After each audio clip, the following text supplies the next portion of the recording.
ओम नमो भगवते वासुदेवाय। ओम नमो भगवते वासुदेवाय। ओम नमो भगवते वासुदेवाय। ओम अज्ञानतिमिरान्धस्य ज्ञानाञ्जनशलाकया चक्षुरुन्मिलितं येन तस्मै श्रीगुरुवे नमः। श्रीचैतन्यमनोभीष्टं स्थापितं येन भूतले स्वयं रूप कदा मह्यं ददाति स्वपदान्तिकम्।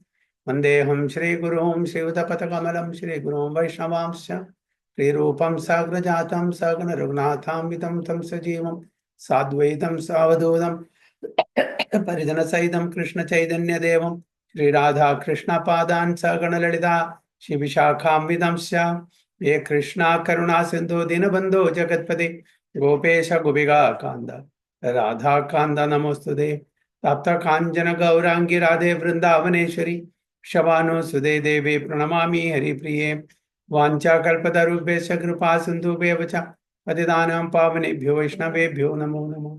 नमो ओं विष्णुपादाय कृष्णपृष्ठाय भूतले श्रीमते भक्तिवेदान्त स्वामिनिधि नामिने नमस्ते सारस्वती देवे गौरवाणी प्रचारिणे निर्विशेष शून्यवादी पाश्चात्य देशतारिणे। जय श्री कृष्ण चैतन्य प्रभु नित्यानंद श्री अद्वैत गदाधर श्रीवासादि गौर भक्त वृंदा।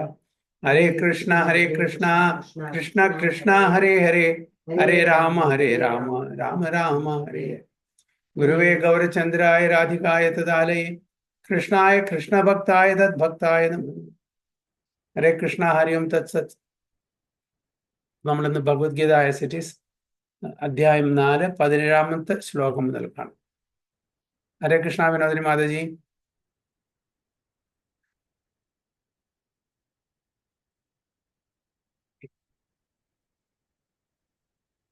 കർമ്മണോ ഹ്യപി ബോധവ്യം ബോധവ്യം ച हरे വികർമ്മണ അകർമ്മണശ്ച ബോധവ്യം ഗഹന കർമ്മണോ ഗതി.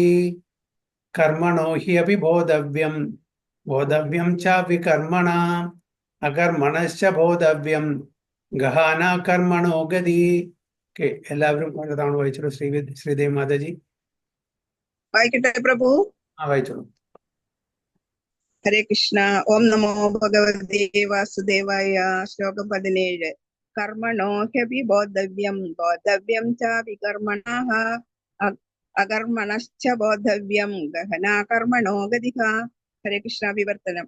കർമ്മത്തിന്റെ സങ്കീർണതകൾ ദുർഗ്രാഹ്യമാണ്. അതുകൊണ്ട് കർമ്മം, വികർമ്മം, നിഷിദ്ധ കർമ്മങ്ങൾ, അകർമ്മം എന്നിവയെക്കുറിച്ചെല്ലാം ഒരാൾ വ്യക്തമായി മനസ്സിലാക്കിയിരിക്കണം. ഹരേ കൃഷ്ണ പ്രഭു. ഹരേ കൃഷ്ണ. ഓക്കെ, ശ്രീദേവി മാതാജി, പ്രിയ മാതാജി, ശ്ലോകം ഒരു പ്രാവശ്യം കൂടി വായിച്ചോളൂ. हरे कृष्ण। कर्मणो ह्यपि बोद्धव्यं बोद्धव्यं च विकर्मण अकर्मणश्च बोद्धव्यं गहना कर्मणो गतिः। हरे कृष्ण। प्रिय माताजी. कर्मणो ह्यपि बोद्धव्यं बोद्धव्यं च विकर्मण अकर्मणश्च बोद्धव्यं गहना कर्मणो गति. Very good. Okay. So the intricacies of action are very hard to understand. Therefore, one should know properly what action is, what forbidden action is, and what inaction is. See, karmam ഇതൊരു subject matter ആണ്, ഒരു topic ആണ് ഭഗവത്ഗീതയില്. 5 topics ആണ് ഭഗവത്ഗീതയില്. എന്തൊക്കെയാണ്?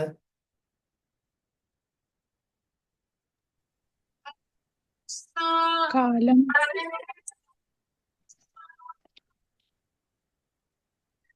കാലം, കർമ്മം, പ്രകൃതി. എന്തൊക്കെ? കാലം, കർമ്മം, പ്രകൃതി, അതൊക്കെ അതെ. ജീവാത്മ ആൻഡ് ജീവാത്മ, പരമാത്മ. പരമാത്മ. അതായത് ജീവാത്മ ആൻഡ് ഭഗവാൻ അല്ലെങ്കിൽ പരമാത്മ. 5. അപ്പൊ ഇതില് കർമ്മം, അതിന്റെ 4 എക്സ്റ്റേണൽ ആണ്. കർമ്മം ചേഞ്ച് ചെയ്തുകൊണ്ടിരിക്കും. അപ്പൊ ഈ കർമ്മത്തിന്റെ ഇൻട്രിക്കസീസ്, ഇത് എങ്ങനെ വർക്ക് ചെയ്യുന്നു, ഈ കർമ്മം എങ്ങനെ നമ്മളെ ബാധിക്കുന്നു, ഇത് ഒരാൾക്കും പറയാൻ പറ്റില്ല. ഓക്കെ, നമ്മളിപ്പോ ഒരു കർമ്മം ചെയ്തു, അതിന്റെ റിയാക്ഷൻസ് അത് എങ്ങനെയാണ് നമുക്ക് വരിക, എപ്പോ വരും, ഏത് രൂപത്തിൽ വരും, ഓക്കെ, ഇതൊന്നും നമുക്ക് പറയാം വളരെ ബുദ്ധിമുട്ടാണ്. അതാണ് ഇവിടെ പറഞ്ഞത്, the intricacies of action are very hard to understand. വളരെ ബുദ്ധിമുട്ടാണ് കർമ്മം എങ്ങനെ ഫങ്ഷൻ ചെയ്യുന്നു, ഇത് എപ്പോ എങ്ങനെ ഇത് നമ്മളെ ബാധിക്കും, ഏത് രൂപത്തിൽ ബാധിക്കും, ഇത് പറയാൻ വളരെ വളരെ ബുദ്ധിമുട്ടാണ്. അതുകൊണ്ട് അറ്റ്ലീസ്റ്റ് ഇതിന്റെ ഏകദേശം ഐഡിയ കിട്ടണമെന്നുണ്ടെങ്കിൽ, ഒരു ഏകദേശം ഒരു രൂപം കിട്ടണമെന്നുണ്ടെങ്കിൽ നമ്മൾ എന്താണ് കർമ്മം എന്ന് മനസ്സിലാക്കണം. കർമ്മം, വികർമ്മം, അകർമ്മം, ഈ മൂന്നെണ്ണമാണ് നമ്മൾ മനസ്സിലാക്കുന്നത്. ഇത് ഏകദേശം മനസ്സിലാക്കി കഴിഞ്ഞാൽ നമുക്ക് ഏകദേശം ഒരു രൂപം കിട്ടും, ഒരു ഐഡിയ കിട്ടും ഇതെങ്ങനെ വർക്ക് ചെയ്യുന്നു. അപ്പൊ ഭഗവാൻ തന്നെ പറയുന്നു വളരെ ഇൻട്രിക്കേറ്റ് ആണത്, വളരെ ബുദ്ധിമുട്ടാണിത് മനസ്സിലാക്കാൻ. അപ്പൊ അതുകൊണ്ട് one should know properly what action is. Action എന്ന് പറഞ്ഞാൽ എന്താണ്? കർമ്മം. ഓക്കെ, നമ്മൾ ചെയ്യുന്ന ആക്ടിവിറ്റിക്ക് കർമ്മം പറയും. പൊതുവെ നമ്മൾ കർമ്മം എന്ന് പറഞ്ഞാൽ കോണ്ടെക്സ്റ്റ് അനുസരിച്ച് മനസ്സിലാകും. കർമ്മഫലത്തിനെയും കർമ്മം പറയും, അവന്റെ കർമ്മം അല്ലെങ്കിൽ അവളുടെ കർമ്മം, അല്ലേ? എന്താ അതിന്റെ അർത്ഥം? അതായത് നമ്മൾ എന്തോ ഒരു കർമ്മം ചെയ്തിട്ടുണ്ട്, അതിന്റെ പ്രതിഫലം ആണ് ഉദ്ദേശിക്കുന്നത് ഇവിടെ, അല്ലേ? കർമ്മം ചെയ്തു, അതിന്റെ റിയാക്ഷൻ, ആക്ഷന്റെ റിയാക്ഷനെ പറ്റി നമ്മൾ പറയുന്നത്. നമ്മൾ കർമ്മം ചെയ്യുന്നു പറഞ്ഞാൽ നമ്മൾ ആക്ടിവിറ്റി ചെയ്യുന്നു, കണ്ടോ? കർമ്മം അനുഭവിക്കുകയാണ്. എന്താണ് അർത്ഥം? റിയാക്ഷനെ പറ്റിയാണ് പറയുന്നത്. പിന്നെ വികർമ്മം, ചെയ്യാൻ പാടില്ലാത്ത കാര്യങ്ങൾ.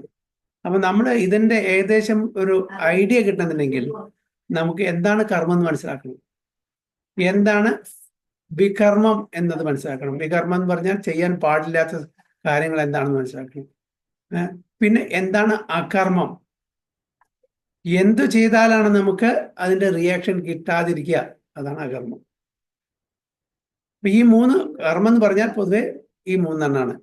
ഒന്ന് ആക്ടിവിറ്റി, ആ ആക്ടിവിറ്റിയുടെ റിയാക്ഷൻ, പിന്നെ റിയാക്ഷൻ ഇല്ലാത്ത ആക്ടിവിറ്റി, അതാണ് ഇനാക്ഷൻ.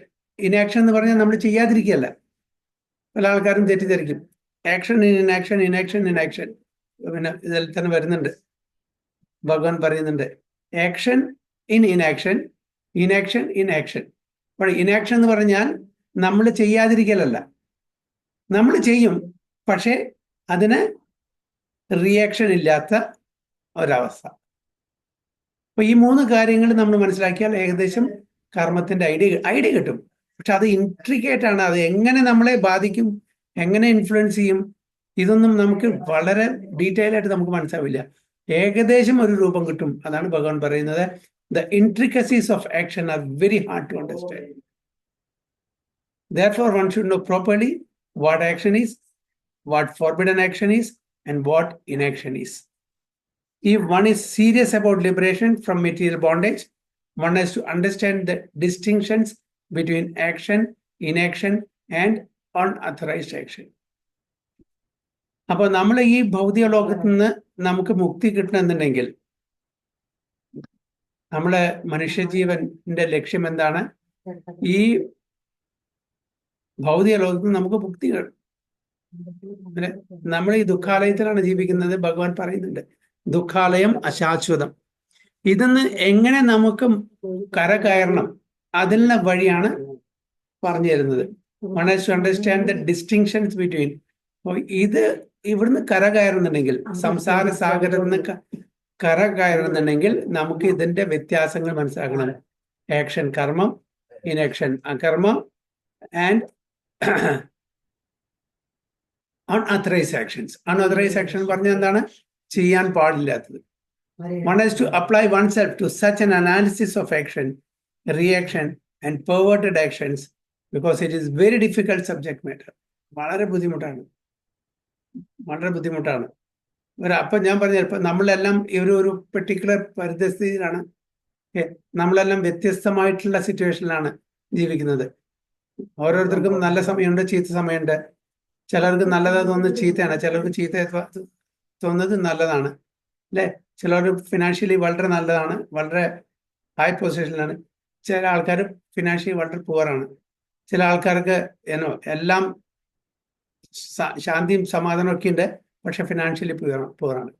അപ്പൊ അങ്ങനെ ഡിഫറെന്റ് സിറ്റുവേഷൻ നമ്മൾ ഓരോരുത്തരും.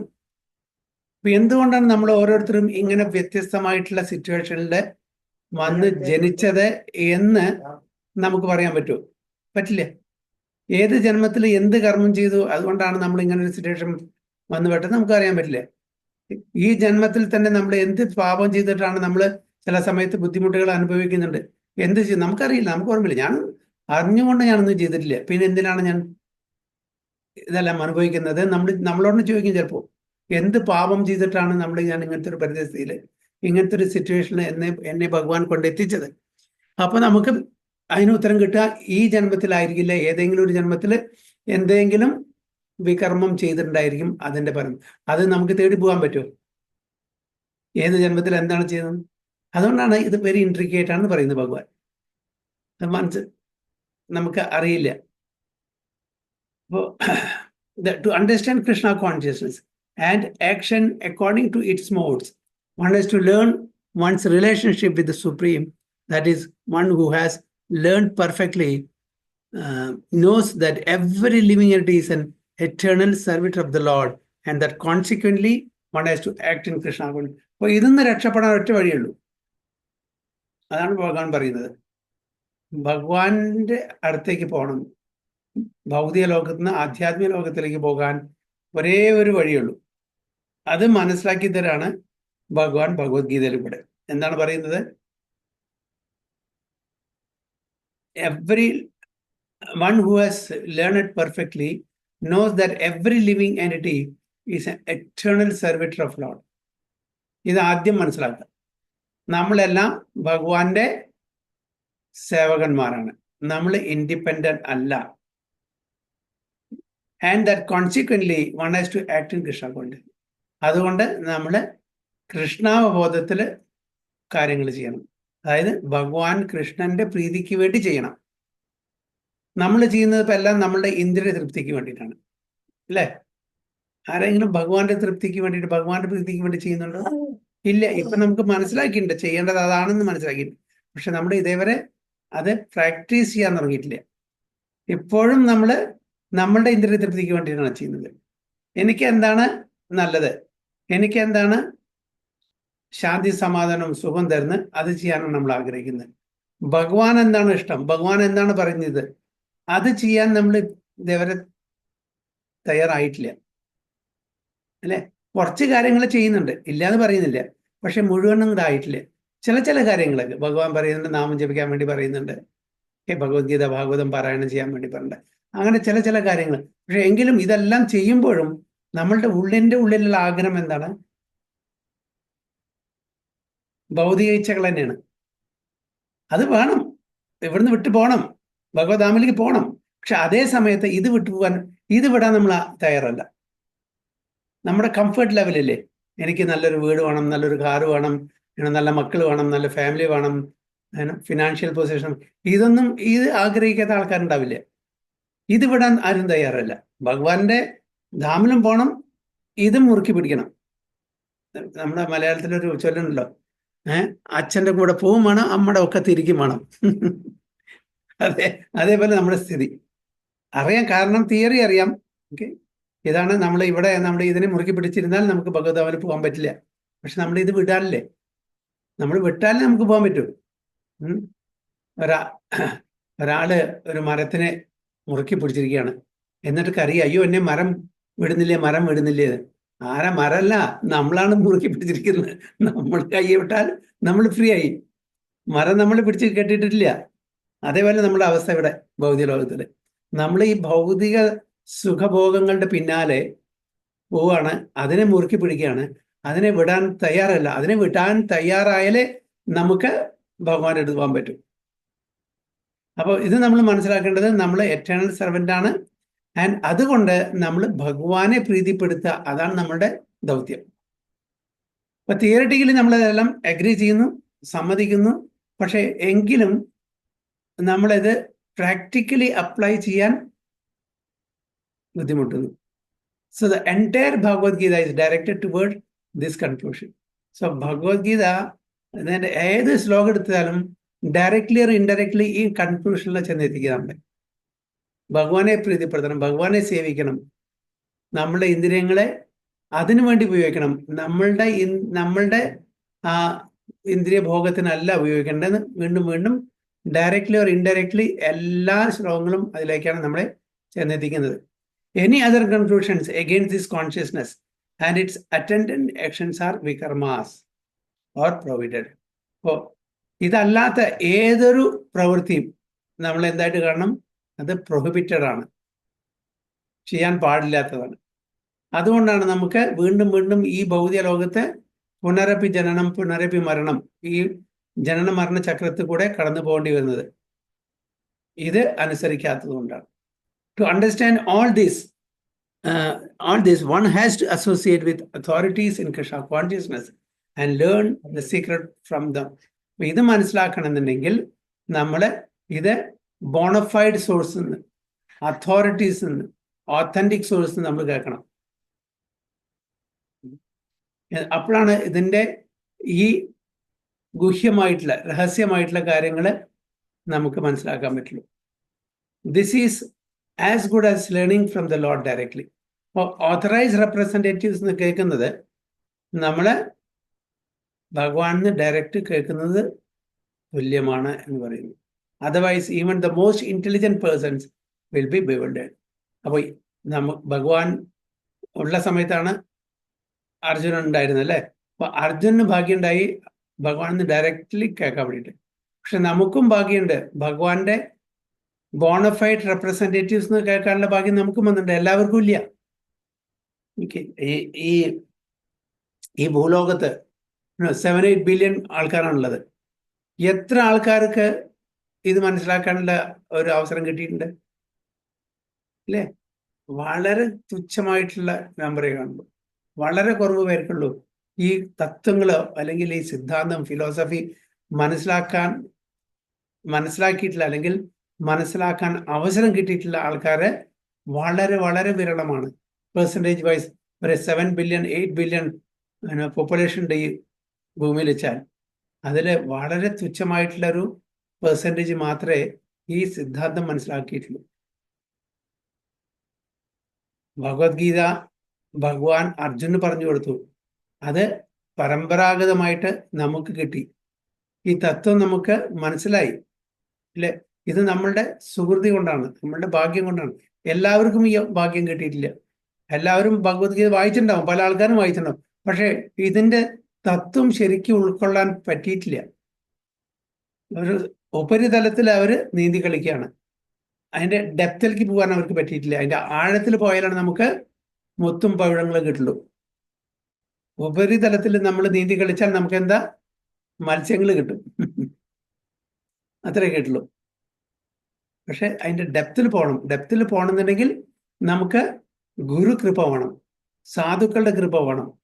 എന്നാൽ മാത്രമേ ശാസ്ത്രം നമുക്ക് അതിൻ്റേതായിട്ടുള്ള രീതിയിൽ, അതിൻ്റേതായ പെർസ്പെക്റ്റീവിൽ നമുക്ക് വായിച്ച് ഉൾക്കൊണ്ട് അതനുസരിച്ച് ജീവിക്കാൻ പറ്റും. ശാസ്ത്രം എല്ലാവർക്കും അവൈലബിൾ ആണ്, അത് നമ്മൾ വായിച്ചാലൊന്നും നമുക്ക് മനസ്സിലാവില്ല. അപ്പോൾ ഗുരു കൃപ വേണം, സാധുക്കളുടെ കൃപ വേണം. അതിന് നമ്മൾ പരമ്പരാഗതമായിട്ട് കൃഷ്ണ കോൺഷ്യസിൽ ജീവിക്കുന്ന ആൾക്കാരുടെ ആ അനുഗത്യത്തിൽ നമ്മൾ പ്രാക്ടീസ് ചെയ്യണം. എന്നാൽ മാത്രമേ നടക്കുള്ളൂ. കാരണം എനിക്കെല്ലാം അറിയാം, എനിക്ക് പുസ്തകം കിട്ടിയാൽ മതി, ഞാൻ ഇതെല്ലാം വായിച്ച് മനസ്സിലാക്കിക്കോളാം എന്ന് പറഞ്ഞാൽ നടക്കില്ല. അപ്പം അത് സർഫേസിൽ നീന്തുന്ന പോലെയുള്ളൂ. അതിൻ്റെ ഉള്ളിലത്തെ ആ ചിപ്പികളിൽ നിന്ന് അതിൻ്റെ മുത്ത് നമുക്ക് കിട്ടില്ല. അതാണ് കൃഷ്ണാവബോധത്തിലുള്ള ആൾക്കാരുടെ ആ സമ്പർക്കത്തിന് മാത്രമാണ് നമുക്ക് ഇതിൻ്റെ ആ നിഗൂഢതകളിലേക്ക് നമുക്ക് പോകാൻ പറ്റുള്ളൂ. So otherwise even the most intelligent persons will be bewildered. ഭൗതിക തലത്തിൽ എത്ര വലിയ വിദ്വാനായിക്കോട്ടെ, ഈവൻ അവർക്കും കൂടിയും കൺഫ്യൂഷൻ വരും. ആധ്യാത്മിക തലത്തിൽ മെറ്റീരിയലി വെൽ നോൺ റിനൗണ്ട് ആയിരിക്കാം, പക്ഷെ ആത്മീയ തലത്തിൽ അവർ ബിഗ് സീറോ ആയിരിക്കും അല്ലേ? ആണ് ഭഗവാൻ പറയുന്നത്. അപ്പോൾ ഇത് നമ്മൾ അതോറിറ്റീസിനെ ഫോളോ ചെയ്യണം, അതോറിറ്റീസിനെ അനുസരിക്കണം. അപ്പോൾ ആ ചെയിനിൽ വന്ന് പെടണം, ആ സമ്പ്രദായത്തിൽ വന്ന് പെട്ടാൽ മാത്രമേ നമുക്ക് അതിൻ്റേതായിട്ടുള്ള ശരിക്കുള്ള സിദ്ധാന്തം നമുക്ക് മനസ്സിലാക്കാൻ പറ്റൂ. അല്ലെങ്കിൽ ഒരുപാട് സ്പിരിച്വൽ ഓർഗനൈസേഷൻ ഉണ്ട്, ഒരുപാട് സ്പിരിച്വൽ ഗ്രൂപ്പ് ഉണ്ട്, മാക്സിമം അങ്ങനത്തെ സ്പിരിച്വൽ ഗ്രൂപ്പും എന്താണ് പറയുന്നത്, നമ്മളുടെ ഭൗതിക സുഖം എങ്ങനെ വർദ്ധിപ്പിക്കാം എന്നുള്ളതിനെ പറ്റിയാണ് ഇവിടെ ചർച്ച. ഭഗവാനെ മിഡിൽ വയ്ക്കുന്നുണ്ട്. ഭഗവാനെ നിർത്തി ഭഗവാനെ ആരാധിച്ച്, ഓക്കെ, ഭഗവാനെ ഉപാസിച്ച് ഭഗവാന്റെ നാമം ജപിച്ച് ജീവിക്കുന്ന ആൾക്കാരവരും. പക്ഷെ അവരുടെ ലക്ഷ്യം എന്താണ്? അവരുടെ ലക്ഷ്യം എങ്ങനെയെങ്കിലും നമ്മുടെ മെറ്റീരിയൽ കംഫർട്ട് കൂട്ടണം എന്നാണ്. ഏതെങ്കിലും ഒരു സ്പിരിച്വൽ ഗ്രൂപ്പ് അതല്ല. നമ്മുടെ ലക്ഷ്യം ഈ ഭൗതിക സുഖങ്ങൾ പിന്നോക്കം നമ്മൾ വന്ന് ആത്മീയ തലത്തിലുള്ള അറിവ് വർദ്ധിച്ച് ഭഗവാനെ പ്രീതിപ്പെടുത്തി കൃഷ്ണാവബോധത്തില് ജീവിച്ച് നമുക്ക് വൈകുണ്ഠത്തിലോ ഗോലോകത്തിലേക്കോ പോകാനുള്ള ആ ഒരു മാർഗമാണ് ഇത് എന്ന് പറഞ്ഞു തരുന്ന ഗ്രൂപ്പ് വളരെ കുറവാണ്. ഇല്ല എന്ന് പറയുന്നില്ല, വളരെ കുറവാണ്. വളരെ വളരെ എസ്പെഷ്യലി ഇന്നത്തെ കലികാലത്ത് എല്ലാവരും എനിക്ക് എന്ത് കിട്ടും എന്നുള്ള ചോദ്യമാണ്. എനിക്ക് എന്ത് കിട്ടും? അപ്പൊ ഞാൻ ഇന്ന അമ്പലത്തിൽ പോവാം, ഇന്ന ക്ഷേത്രത്തിൽ പോവാം, എന്നെ ഭഗവാനെ ഞാൻ ഉപാസിക്കാം, വഴിപാട് കഴിക്കാം, എന്നാൽ എനിക്ക് എന്തെങ്കിലും ഭൗതിക സുഖം കിട്ടും എന്നുള്ള ഒരേ ഒരു ചിന്തയുള്ളൂ. എല്ലാവരും ഭക്തന്മാരാണ്. ഭഗവാൻ കൊടുക്കുന്നിടത്തോളം ഭക്തന്മാരാണ്. ഭഗവാൻ കൊടുക്കൽ നിർത്തിയാൽ എനിക്ക് ഈ ഭഗവാൻ നല്ലതല്ല. ഈ ഭഗവാനെ വിട്ടിട്ട് മറ്റേ ഭഗവാന്റെ അവിടെ നല്ല ശക്തിയുണ്ട് ഭഗവാന്. അവിടെ പോയാൽ വിചാരിക്കുള്ളൂ ഒരു ഒരു എന്താ പറയാ, ഒരു ഓഫറിങ് ചെയ്താൽ മതി, അപ്പൊ കിട്ടി. പിറ്റേ ദിവസം കണ്ടോ, ഞാൻ കഴിഞ്ഞ ആഴ്ച പോയി പ്രാർത്ഥിച്ചുള്ളൂ, എനിക്ക് ഈ ആഴ്ച ജോലി കിട്ടി.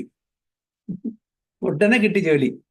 അപ്പൊ നമ്മൾ പറയും, ഈ ഭഗവാന്റെ അടുത്ത് പോയിക്കോ, അല്ലെങ്കിൽ ഈ ഭഗവതിയുടെ അടുത്ത് പോയിക്കോളൂ. നമ്മൾ നമ്മുടെ കൂട്ടുകാരന്മാരോട് പറയും. ഭയങ്കര പവർഫുള്ളാണ്.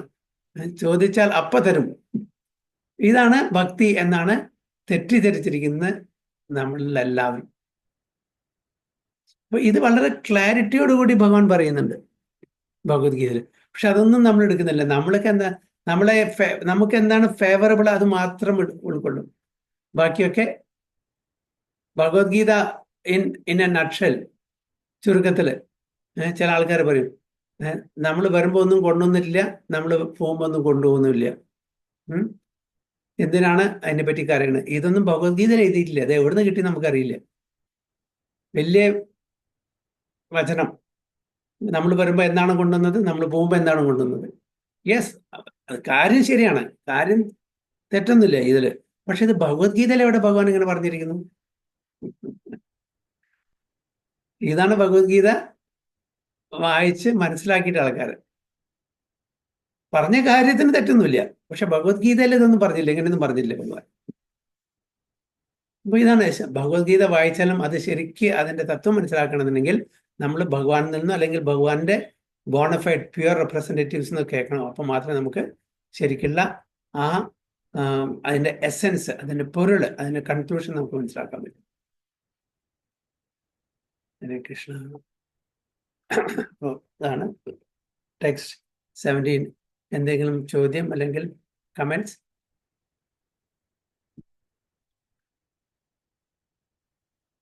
അപ്പൊ 3 എണ്ണം: action, inaction and forbidden action. കർമ്മം, വികർമ്മം, അകർമ്മം.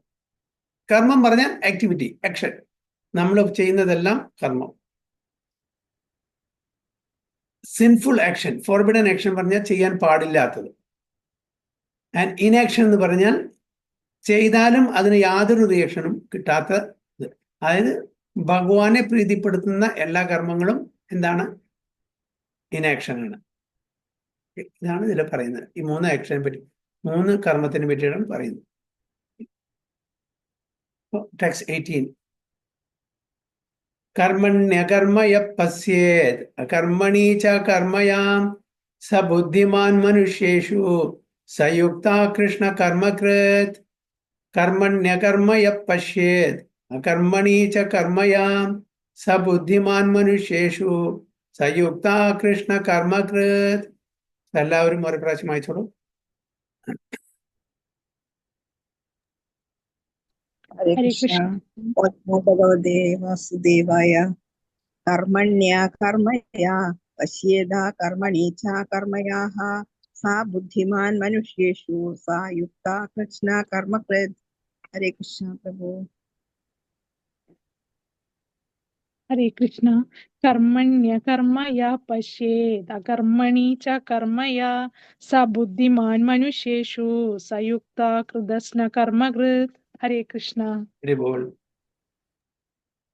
कर्मण्यकर्मया पश्येदकर्मणि च कर्मया स बुद्धिमान् मनुष्येषु स युक्त कृष्ण कर्मकृत्. हरि बोल. ട്രാൻസ്ലേഷൻ വായിച്ചോളൂ പ്രിയ മാതാജി. കർമ്മത്തിൽ അകർമ്മത്തെയും അകർമ്മത്തിൽ കർമ്മത്തെയും കാണുന്നവനത്രേ മനുഷ്യരിൽ ബുദ്ധിമാൻ.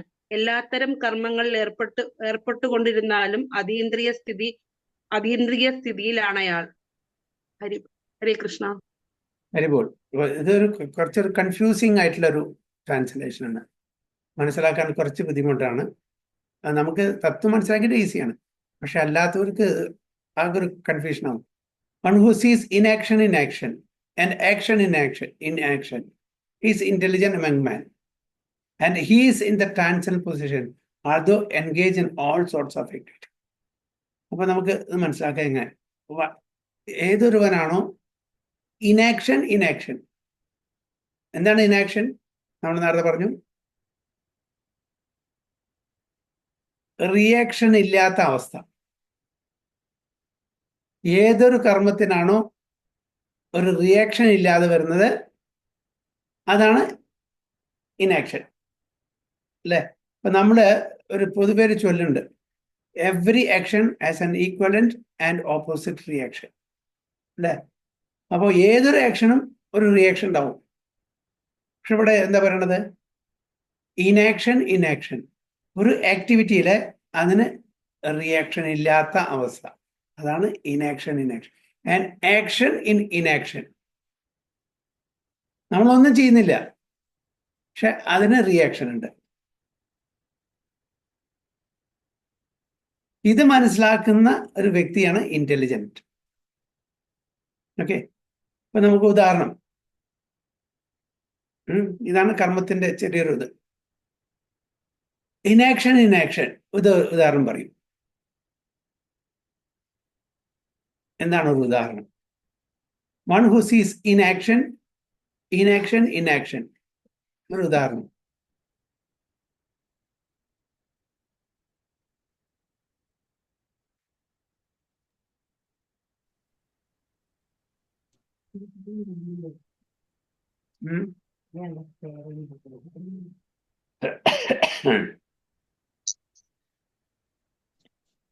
ഇപ്പൊ നമ്മള് എന്താ പറയാ, പൈസ സംഭരിക്കുകയാണെങ്കിലും അത് ഭഗവാന്റെ സേവനത്തിനായിട്ട് യൂസ് ചെയ്യുകയാണെങ്കിൽ അങ്ങനെയാണോ പ്രഭുജി? ശരിയാണ് മാതാജി. അപ്പൊ നമ്മുടെ കയ്യിൽ കുറെ പൈസ ഉണ്ട്, ഓക്കെ. അപ്പൊ ഞാനത് ഭഗവാന്റെ സേവനത്തിന് യാതൊരു പ്രതിഫലം ഇച്ഛിക്കാതെ ഉപയോഗിക്കുന്നു. ഓക്കെ, യാതൊരു പ്രതിഫലം ഇച്ഛിക്കാതെ ഭഗവാന്റെ പ്രീതിക്ക് വേണ്ടിയിട്ട്, ഭഗവാന്റെ ഭക്തിക്ക് വേണ്ടിയിട്ട്, ഭഗവാന്റെ ഭക്തി കിട്ടാൻ വേണ്ടിയിട്ട്, ഭഗവാന്റെ സേവനത്തിൽ ഭഗവാനുള്ള സ്നേഹം കൊണ്ട് ഞാൻ എൻ്റെ പൈസ വിനിയോഗിക്കുന്നു, ഒരു പ്രതിഫലം ഇച്ഛിക്കാതെ. അതിൽ ആക്ഷൻ ഉണ്ട്. എൻ്റെ ആക്ഷൻ എന്താ? എൻ്റെ പണം ഞാൻ ഡിവോഷൻ സർവീസിൽ ഉപയോഗിക്കുന്നു. എൻ്റെ എബിലിറ്റി, എൻ്റെ ടാലന്റ് ഞാൻ ഡിവോഷണൽ സർവീസ് ഉപയോഗിക്കുന്നു. എൻ്റെ ഇൻഫ്ലുവൻസ് ഡിവോഷണൽ സർവീസ് ഉപയോഗിക്കുന്നു. എനിക്ക് വേണ്ടിയിട്ടുള്ള ഭഗവാന്റെ പ്രീതിക്ക് വേണ്ടിയിട്ട്, ഭഗവാന്റെ ഭക്തന്മാരുടെ പ്രീതിക്ക് വേണ്ടിയിട്ട്, എൻ്റെ പേരും പ്രശസ്തിക്കും കീർത്തിക്കും വേണ്ടിയെല്ലാം ചെയ്യുന്നത്, എൻ്റെ ഇന്ദ്രിയതൃപ്തിക്കും അല്ല ചെയ്യേണ്ടത്. പൂർണ്ണമായിട്ടും ഭഗവാനെ ആശ്രയിച്ച് ഭഗവാന്റെ പ്രീതിക്ക് വേണ്ടി ഞാൻ ഒരു കാര്യം ചെയ്യുമ്പോൾ അതിനെന്താണ്? It is called inaction in action. ഞാൻ ചെയ്യുന്നുണ്ട് ആക്ഷൻ, പക്ഷെ അതിന് യാതൊരു റിയാക്ഷനും. അപ്പൊ നമ്മൾ സാധാരണ ഒരു നല്ല കാര്യം ചെയ്യുമ്പോൾ എന്താണ് അതിന് പ്രതിഫലമായിട്ട് നമുക്ക് നല്ലത് വന്നു ഭവിക്കും, സത്കർമ്മം. ചീത്ത കാര്യം ചെയ്യുമ്പോൾ അതിൻ്റെ പ്രതിഫലമായിട്ട് ദുഷ്കർമ്മം നമുക്ക് അനുഭവിക്കേണ്ടി വരും, സിൻഫുൾ റിയാക്ഷൻ. ഇവിടെ ഞാൻ ചെയ്യുന്ന കർമ്മം എന്ന് പറഞ്ഞാൽ ഭഗവാന്റെ പ്രീതി 100% ഭഗവാന്റെ പ്രീതിക്ക് വേണ്ടി ചെയ്യുന്നതാണ്. ഭഗവാന്റെ ഭക്തന്മാരുടെ പ്രീതിക്ക് വേണ്ടി. ഞാൻ അതിൽ ആളെയല്ല, ഞാൻ അതിൽ യാതൊരു ഇൻവോൾവ്മെന്റും ഇല്ല. എൻ്റെ ഇന്ദ്രിയതൃപ്തിക്കോ എൻ്റെ പേരും പ്രശസ്തിക്കോ ഒന്നുമല്ല ചെയ്യുന്നത്. അപ്പൊ അതാണ് ഒരു ഉദാഹരണം. അങ്ങനെ ഏതൊരു കാര്യം നമ്മൾ ചെയ്യുമ്പോൾ അത് ഇനാക്ഷൻ വരും. ഓക്കെ, ഇപ്പൊ ഏകദേശം മനസ്സിലായോ എന്താണ് ഈ ആക്ഷൻ ഇനാക്ഷൻ? നമ്മളൊന്നും ചെയ്യുന്നില്ല, ഇനാക്ഷൻ, നമ്മൾ ഒരു കാര്യം ചെയ്യുന്നില്ല, പക്ഷെ എങ്കിലും അതിന് റിയാക്ഷൻ വരുന്നു. അതിനെന്താ ഉദാഹരണം?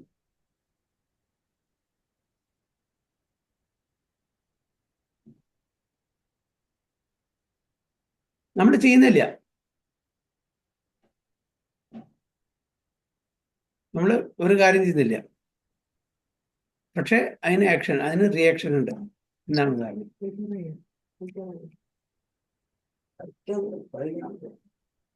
ഒന്നും ചെയ്യുന്നില്ല.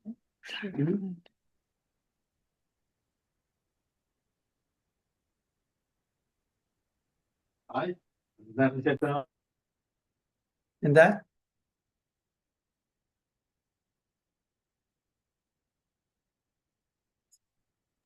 നമ്മുടെ ചിന്തകളാണോ? യെസ്, നമ്മള് ചിന്തിക്കുന്നുണ്ട്, നമ്മൾ ചെയ്യുന്നില്ല. അവർക്ക് അങ്ങനെ ആയിരിക്കും. നമ്മളെ മനസ്സുകൊണ്ട് പലതും ചിന്തിച്ചു കൂട്ടുന്നു. ഒരു നല്ല കാര്യം എന്താണ് കലിയുഗത്തിൽ വെച്ചാൽ, ഒരു നല്ല കാര്യമാണ് നമ്മളെ സംബന്ധിച്ചോളം. നമ്മൾ ചിന്തിച്ചാൽ, ഇപ്പൊ ഞാൻ ഒരു മനസ്സിൽ ഞാൻ ഒരാളെ കൊല്ലാൻ പോവാണ്, മർഡർ ചെയ്യാൻ പോവാണ്, ഞാൻ മനസ്സിൽ ചിന്തിക്കുന്നുള്ളൂ. എന്നെ ശിക്ഷിക്കോ ഗവൺമെന്റ്? പോലീസ് വന്ന് എന്നെ പിടിച്ചുകൊണ്ടുപോകുമോ? പിടിച്ചുകൊണ്ടുപോയില്ല അല്ലേ? കലിയുഗത്തിൽ അതാണ്. മനസ്സിൽ ചിന്തിച്ചാൽ നമുക്ക് പണിഷ്മെന്റ് കിട്ടില്ല, അതിന്റെ റിയാക്ഷൻ. പക്ഷെ മറ്റുള്ള യുഗങ്ങളിൽ, സത്യയുഗങ്ങളിൽ അങ്ങനെയല്ല. ഇവൾ മനസ്സിൽ ദുഷിച്ചാൽ മതി, മനസ്സിൽ ചിന്തിച്ചാൽ മതി, നമുക്ക് പണിഷ്മെന്റ് കിട്ടും. കലിയുഗത്തിന് എതിരുന്നുണ്ട്. ചിന്തിച്ചാൽ, ഞാൻ മനസ്സുകൊണ്ടോ അല്ലെങ്കിൽ വാക്കുകൊണ്ടോ ഞാൻ ഒരാളെ പബ്ലിക്കായിട്ട് ഇപ്പൊ പറഞ്ഞാൽ അത് ശിക്ഷയ്ക്കാണ് മെറ്റീരിയലി. പക്ഷെ മനസ്സിൽ നമ്മൾ ചിന്തിച്ചാൽ, ഞാൻ ഒരാളെ കൊല്ലാൻ പോവാണെന്ന് മനസ്സിൽ ചിന്തിച്ചാൽ എനിക്ക് കിട്ടില്ല. പക്ഷെ എന്താണ് അങ്ങനെ ദുഷിച്ച വിചാരം വന്നാൽ എന്താണ് ഒരു പ്രശ്നം? എന്താണ് അതിന്റെ പ്രശ്നം? എന്താണെന്ന് അറിയോ? ഞാൻ ചെയ്യുന്നില്ല, പക്ഷെ മനസ്സിൽ ചിന്തിക്കുന്നുണ്ട്. അതിനെനിക്ക് പണിഷ്മെന്റ് സ്പിരിച്വലും കിട്ടില്ല, മെറ്റീരിയലും കിട്ടില്ല. പക്ഷെ എങ്കിലും അതിലൊരു ചെറിയൊരു പ്രശ്നം ഒളിഞ്ഞു നിൽക്കുന്നുണ്ട്. എന്താണ്?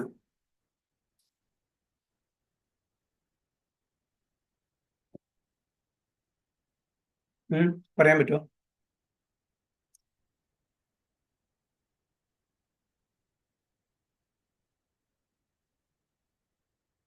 ഗസ്. അതിൽ ഒളിഞ്ഞിരിക്കുന്ന ചില പ്രശ്നങ്ങളുണ്ട്. അതായത് ഞാൻ ഇപ്പൊ മനസ്സിൽ ചിന്തിക്കുകയാണ് ഒരാളെ കൊല്ലണം, അല്ലെങ്കിൽ ഞാൻ ഒരു ബാങ്ക് റോബ് ചെയ്യണം, നമ്മുടെ കോൺഷ്യസ് മൈൻഡില് അത് അങ്ങനെയാണോ? കോൺഷ്യസ് മൈൻഡിൽ യെസ്. നമ്മളുടെ ബോധം ഇതിങ്ങനെ ചിന്തിക്കുമ്പോൾ പതുക്കെ ദുഷിക്കും, കണ്ടാമിനേറ്റ് ആവും. പിന്നെ ആ പ്രവൃത്തിയിൽ നമ്മൾ ഏർപ്പെടും അല്ലേ? നമ്മൾ ഒരേ കാര്യത്തിൽ നമ്മൾ കോണ്ടംപ്ലേറ്റ് ചെയ്യുകയാണെങ്കിൽ, അതിനെ ധ്യാനിക്കുകയാണെങ്കിൽ, പതുക്കെ നമ്മൾ അറിയാതെ തന്നെ നമ്മളുടെ ആ ബോധം പരിവർത്തനം ആവും. എന്നിട്ട് അങ്ങനത്തെ ആ ഒരു ആക്ടിവിറ്റി ചെയ്യാൻ നമ്മളെ പ്രേരിപ്പിക്കും. അപ്പൊ എന്തായി? നമ്മൾ ചെയ്യും. അപ്പോൾ ഇതെല്ലാം നമ്മുടെ മനസ്സിലാണ് ആദ്യം ഫ്രെയിം ചെയ്യുന്നത്, പിന്നീട് അത് ആക്ടിവിറ്റീസ് ആയിട്ട് ട്രാൻസ്ഫോം ആവുകയാണ് ചെയ്യുന്നത് അല്ലേ?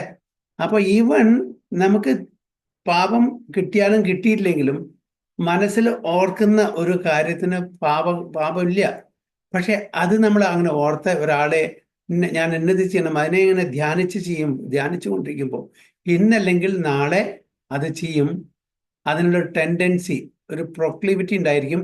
പിന്നെ നമ്മൾ അത് ചെയ്യുമ്പോൾ അത് എന്തായി? Action inaction. അപ്പൊ ഇനാക്ഷനിൽ തുടങ്ങി, മനസ്സിന് മാത്രം ഫ്രെയിം ചെയ്തു, പിന്നീട് അത് ചെയ്യുന്നു. അപ്പോൾ അതിന്റെ ആക്ഷൻ, അതിന്റെ റിയാക്ഷൻ നമുക്ക് അനുഭവിക്കണം. അപ്പൊ ഇതും രണ്ടും അറിയുന്ന ഒരു വ്യക്തിയാണ് intelligent man. And he is in the transcendental position. അദ്ദേഹം അതീന്ദ്രമായിട്ടുള്ള തലത്തിൽ നിൽക്കുന്ന ഒരു വ്യക്തിയാണ്. Although engage in all sorts of activities, എല്ലാ കാര്യങ്ങളും ചെയ്യുന്നുണ്ട്. ഒരു സാധാരണ വ്യക്തി ചെയ്യുന്ന പോലെ എല്ലാ കാര്യങ്ങളും. ഇപ്പോ നമുക്ക് ഉദാഹരണമായിട്ട് അർജുനനെയും ദുര്യോധന എടുക്കാം. ദുര്യോധനൻ ചെയ്യുന്ന കാര്യങ്ങളും അർജുനൻ ചെയ്യുന്ന കാര്യങ്ങളും രണ്ടും ഒരേപോലെയാണ്. അർജുനൻ ചെയ്യുന്ന കാര്യങ്ങൾക്ക് റിയാക്ഷൻ കിട്ടുന്നില്ല, ദുര്യോധനൻ ചെയ്യുന്ന അതേ കാര്യങ്ങൾക്ക് റിയാക്ഷൻ കിട്ടുന്നു. രണ്ടുപേരും യുദ്ധം ചെയ്യുന്നു, ഒരേ ആക്ടിവിറ്റി. അർജുനന് റിയാക്ഷൻ ഇല്ല, അദ്ദേഹത്തിന്റെ എന്താണ്, ഇനാക്ഷൻ ഇൻ ആക്ഷൻ ആണ്. അർജുനന്റെ എന്താണ്, ഇനാക്ഷൻ അദ്ദേഹം ആക്ടിവിറ്റി ചെയ്യുന്നു, പക്ഷെ അതിന് യാതൊരു റിയാക്ഷൻ. ദുര്യോധനൻ എന്താണ്, ആക്ഷൻ ഇൻ ആക്ഷൻ. ആ ഒരു കാറ്റഗറിയിലോടും രണ്ടുപേരും ഒരേപോലെ. അപ്പോൾ അങ്ങനെയുള്ളൊരു ഈ തത്വം മനസ്സിലാക്കുന്ന ഹീസ് ഇൻ ദ ട്രാൻസ്, അതീന്ദ്രാവസ്ഥയിലാണ്. അവരെല്ലാ കാര്യങ്ങളും ചെയ്യുന്നുണ്ട്, പക്ഷേ അവരുടെ ആക്ഷനും ഒന്നും ബാധിക്കുന്നില്ല. ഏകദേശം ഐഡിയ കിട്ടിയോ? എന്താണ് inaction in action and action in action? അപ്പോൾ അതുമല്ല, നമ്മുടെ ഇനാക്ഷൻ എന്ന് പറയുന്നത് നമ്മുടെ ഇന്ദ്രിയങ്ങൾക്ക് വേണ്ടി നമ്മൾ ചെയ്യുന്നതാണ്, മറ്റത് ഭഗവാന്റെ പ്രീതിക്ക് വേണ്ടി ചെയ്യാണ്. So a person acting in Krishna consciousness is naturally free from the bonds of karma. ഭഗവാന്റെ പ്രീതിക്ക് വേണ്ടിയിട്ട് കൃഷ്ണാവബോധത്തിൽ എന്തൊരു കർമ്മം ചെയ്താലും നമ്മൾ കർമ്മ ഫ്രീ ആയിരിക്കും, റിയാക്ഷൻ ഫ്രീ ആയിരിക്കും. നമ്മളെ ബന്ധനം, ഈ എന്താ പറയുക, നമ്മളെ ഈ ഭൗതിക ലോകത്തിൽ ബന്ധിക്കപ്പെടുന്നില്ല. His activities are all performed for Krishna. Therefore, he does not enjoy or suffer any of the effects of work. അതുകൊണ്ട് എന്ത് തന്നെ ചെയ്താലും ശരി, അവർ എൻജോയും ചെയ്യുന്നില്ല, സഫറും ചെയ്യുന്നില്ല. Consequently he is intelligent human society. ഭഗവാന്റെ പ്രീതിക്ക് വേണ്ടി ആരാണോ കർമ്മം ചെയ്യുന്നത് അവരാണ് intelligent. Even though he is engaged in all sorts of activities for Krishna. Akarma means without reaction to work. Akarma means without reaction to work. The impulsively ceases fruitive activities out of fear. അപ്പോൾ സാധാരണ ജ്ഞാനികളാണ് അയ്യോ ഞാനൊന്നും ചെയ്യില്ല, കാരണം എന്താ, എന്നെ ഇവിടെ ബന്ധിപ്പിക്കും, ഈ ഭൗതിക ലോകത്തിൽ എന്നെ ബന്ധിപ്പിക്കും, അതുകൊണ്ട് ഞാനൊരു ആക്ടിവിറ്റിയും ചെയ്യുന്നില്ല. ആക്ടിവിറ്റി ചെയ്താലല്ലേ നമ്മളെ ഇവിടെ ബന്ധിപ്പിക്കുള്ളൂ. അപ്പൊ അതുകൊണ്ടാണ് പറയുന്നത് impersonalist ceases fruitive activities out of fear, so that the resultant action may not be a stumbling block on the path of self realization, but the personalist knows rightly his position as eternal servant of the supreme personality of god. അപ്പൊ ജ്ഞാനികള് കർമ്മത്തിൽ നിന്ന് മാറി നിൽക്കുന്നു, പേടിച്ചിട്ട്. ഞാൻ എന്തെങ്കിലും ചെയ്താൽ എന്നെ ഇവിടെ കുറുക്കിലിടും, എന്നെ മായ പിടികൂടും, എന്നെ മായാലോകത്ത് ബന്ധിപ്പിക്കും, അതുകൊണ്ട് ഞാൻ ഒന്നും ചെയ്യില്ല. ഞാൻ നേരത്തെ പല പ്രാവശ്യം പറഞ്ഞാണ്, പ്രഭുപാദോട് ഡിവോട്ടീസ് ഒരു ഫോട്ടോ കാണിച്ചു കൊടുത്തു. പ്രഭുപാദയ്ക്ക് ഒരു സന്യാസി, ഒരു മായാവത സന്യാസി പൈസ, ഒരു ഹീപ്പ് ഓഫ് മണി കുമ്പാരം കൂടിയുണ്ട്. അപ്പോൾ ഈ സന്യാസി ഇങ്ങനെ പിന്നിലേക്ക്, അയ്യോ എനിക്ക് വേണ്ട, ഞാൻ തൊടില്ല പൈസ. കാണിച്ചാൽ പൈസ എന്താണ്, ഒരു ഭൗതിക വസ്തുവാണ്, ഇത് ഞാൻ ഉപയോഗിച്ചാൽ ഞാൻ ഇവിടെ ബന്ധിക്കപ്പെടും. അപ്പോൾ പ്രഭുപാദ് പറഞ്ഞു, ഇതേപോലെ പൈസ കൂട്ടിയിട്ട് ഞാൻ അതിനെ ആലിംഗനം ചെയ്യാം, ഒരു ഫോട്ടോ എടുത്തിട്ട് അയക്കാൻ പറഞ്ഞു. അപ്പം എന്താണെന്ന് മനസ്സിലാക്കേണ്ടത്, ഞാൻ ഈ ഭൗതിക ലോകത്തെ ഭഗവാന്റെ ഈ സമ്പത്തിനെ ഭഗവാന്റെ സേവനത്തിൽ ഉപയോഗിക്കുന്നു. അതെന്തായി, ഇനാക്ഷൻ ഇൻ ആക്ഷൻ, അകർമ്മ. മറ്റുള്ളവർ പേടിച്ചിട്ട് ഞാൻ ഇതിന് ബന്ധനസ്ഥനാവും. ഇവിടെ പ്രഭുപാദ് പറയും, കുഴപ്പമില്ല, എത്ര വേണമെങ്കിൽ തന്നോളൂ, ഞാൻ സ്വീകരിക്കും, പക്ഷെ എൻ്റെ ഇന്ദ്രിയ തൃപ്തിക്കല്ല, ഭഗവാന്റെ സേവനത്തിന് ഉപയോഗിക്കും. അപ്പൊ അത് കർമ്മ ഫ്രീ ആയിരിക്കും. അതാണ് ഒരു ഭക്തനും ഒരു ജ്ഞാനിയും തമ്മിലുള്ള വ്യത്യാസം. ജ്ഞാനി കർമ്മത്തിനെ പേടിക്കുന്നു, ഭക്തൻ എല്ലാ കർമ്മവും ഭഗവാന്റെ സേവനത്തിന് ഉപയോഗിക്കുന്നു. So because everything is done for Krishna, he enjoys only transcendental happiness in the discharge of this service. അപ്പൊ അങ്ങനെ ഭഗവാന്റെ സേവനത്തില് എല്ലാം ഉപയോഗിക്കുമ്പോൾ അവര് ദിവ്യമായിട്ടുള്ള തലത്തില് ഒരു ആസ്വാദനം അനുഭവിക്കുന്നു.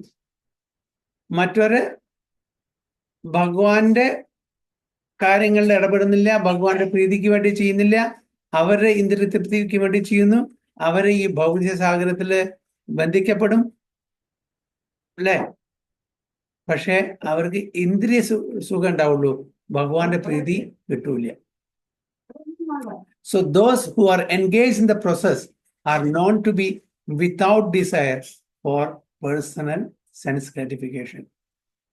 അപ്പൊ ഓരോ ഭക്തരും സ്വന്തമായിട്ടുള്ള ഇന്ദ്രിയ തൃപ്തിക്കല്ല, നേരെ മറിച്ച് ഭഗവാന്റെ പ്രീതിക്ക് വേണ്ടിയിട്ടാണ് അവർ സേവനം ചെയ്യുന്നത്. The sense of eternal servitorship to Krishna makes one immune to all sorts of reactionary elements of work. അപ്പൊ നമ്മൾ ഭഗവാന്റെ അംശമാണ്, നമ്മളുടെ ദൗത്യം ഭഗവാനെ സേവിക്കുകയാണ്.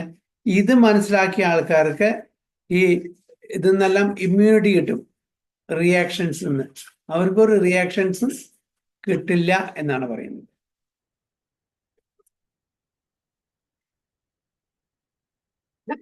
സോ ക്ലിയർ ആണോ? എന്തെങ്കിലും സംശയം ഉണ്ടോ?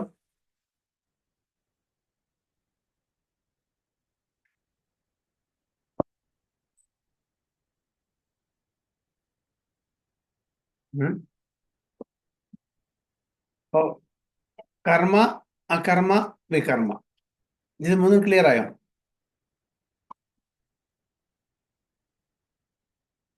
ഇതിൽ വല്ല സംശയം ഉണ്ടോ?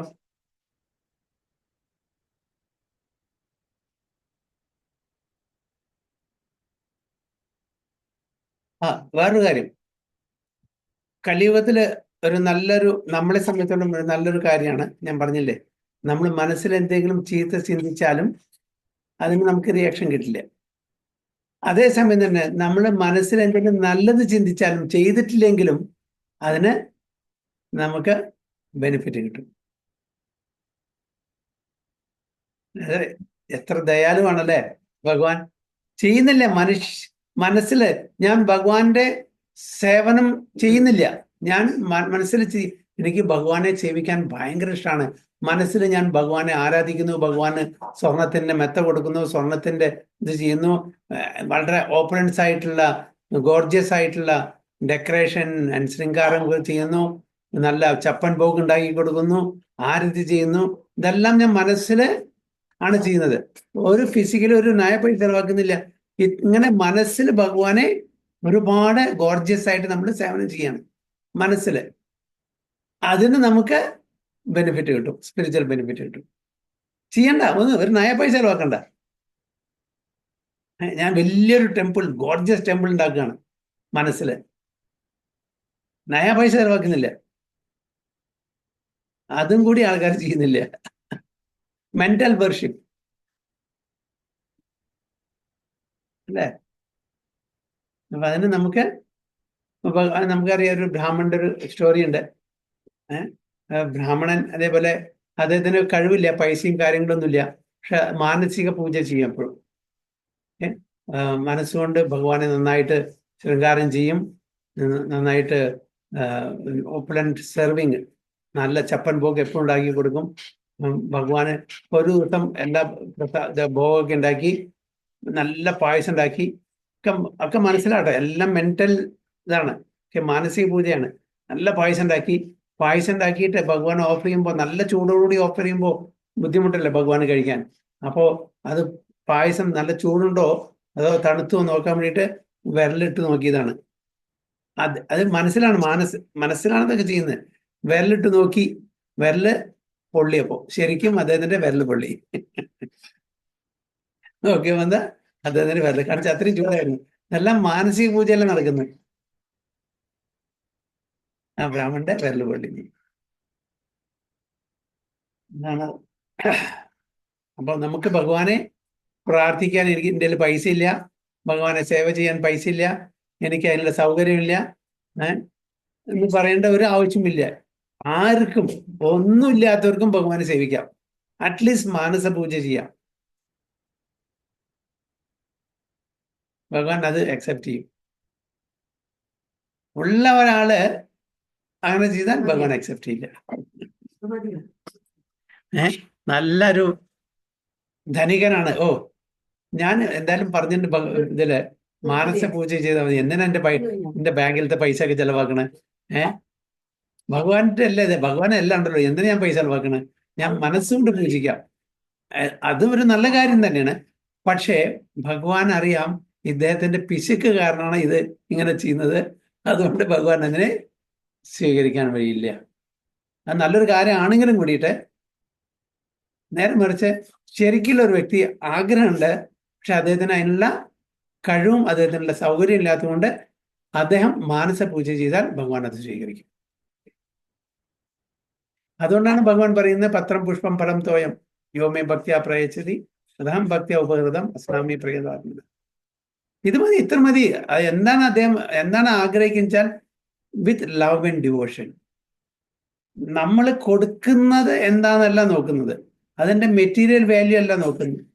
അച്ഛനും അമ്മയ്ക്കും മക്കള് പിറന്നാള് സമയത്തോ അല്ലെങ്കിൽ വെഡിങ് ആനിവേഴ്സറിക്കോ ഒരു ഉപഹാരം കൊടുക്കുകയാണ്. ഒരു ചെറിയൊരു ഫ്ലവർ ബൊക്കെ ആയിരിക്കും, അല്ലെങ്കിൽ ഒരു ചോക്ലേറ്റ് ബോക്സ് ആയിരിക്കും. അച്ഛനും അമ്മ എന്താണ് നോക്കുക? അതിന്റെ ആദ്യം സ്റ്റിക്കർ നോക്കുക, വില നോക്കുക.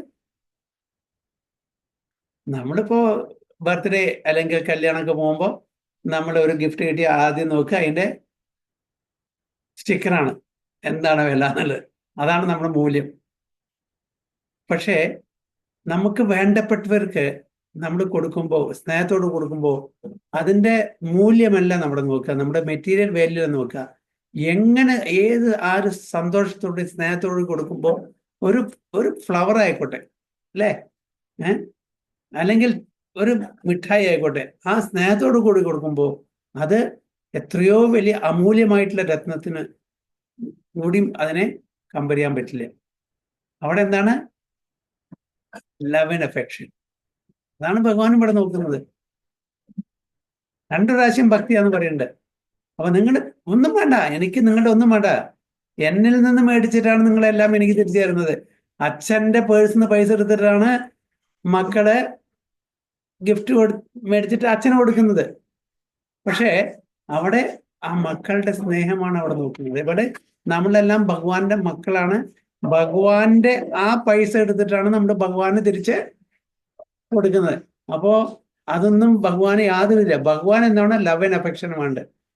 അപ്പൊ നിങ്ങൾ ആ സ്നേഹത്തോട് കൂടിയിട്ട് ഒരു പുഷ്പം അർപ്പിച്ചാൽ മതി, കുറച്ച് വെള്ളം തന്നാൽ മതി, കുറച്ച് ഇലകൾ തന്നാൽ മതി, കുറച്ച് ഫലങ്ങൾ തന്നാൽ മതി, ഞാൻ എന്നെ സ്വീകരിക്കും. ഭക്തിയോടുകൂടിയായിരിക്കണം.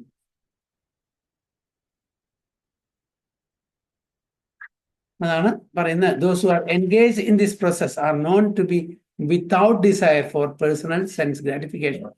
The sense of eternal servitorship to Krishna makes one immune to all sorts of reactionary elements of work. അപ്പോൾ നമ്മളെല്ലാം ഭഗവാന്റെ നിത്യസേവകന്മാരാണ്, ഭഗവാന്റെ അംശമാണ്. നമ്മൾ ഭഗവാനെ സേവിക്കുക, ഇതാണ് നമ്മളുടെ കർത്തവ്യം. ഇത് മനസ്സിലാക്കുന്ന ആൾക്കാരെ ഇമ്മ്യൂൺ ആയിരിക്കും. യാതൊരു റിയാക്ഷൻസും അവർക്ക് കിട്ടില്ല. അവർക്ക് നമ്മൾ പറയുന്ന ഇമ്മ്യൂണിറ്റി ബൂസ്റ്റർ, അതായത് നമുക്കും ആ ഇമ്മ്യൂണിറ്റി ഉണ്ടായിരിക്കും. ഒരു റിയാക്ഷൻ കിട്ടില്ല. കാരണം നമ്മളുടെ ഇന്ദ്രിയ ഭോഗത്തല്ല നമ്മൾ ചെയ്യുന്നത്, നമ്മുടെ ഇന്ദ്രിയ തൃപ്തിക്ക് വേണ്ടിയിട്ടല്ല നമ്മൾ കർമ്മം ചെയ്യുന്നത്, ഭഗവാന്റെ പ്രീതിക്ക് വേണ്ടിയിട്ടാണ്. അത് ഭഗവാൻ വളരെ സന്തോഷം സ്വീകരിക്കും. കാരണം നമ്മുടെ അത്രയും ഭക്തി പുരസ്കരമാണ് ഇതെല്ലാം ചെയ്യുന്നത്.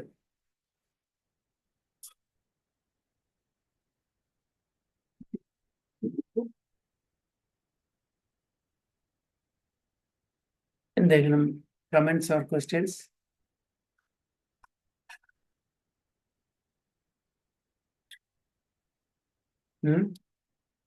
ഈ 2 ശ്ലോകത്തിലും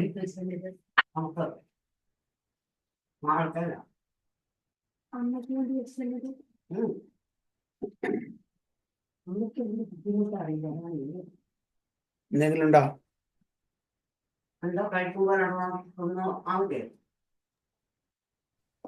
Okay. वाञ्छाकल्पतरुभ्यश्च कृपा सिन्धुभ्येव च पतितानां पावनेभ्यो वैष्णवेभ्यो अनंत कोटि वैष्णव की जय, श्री प्रभुपाद की जय, गुरु महाराज की जय, गो प्रेमानंदे हरि हरि हरि हरि बोल, हरे कृष्ण। हरे कृष्ण।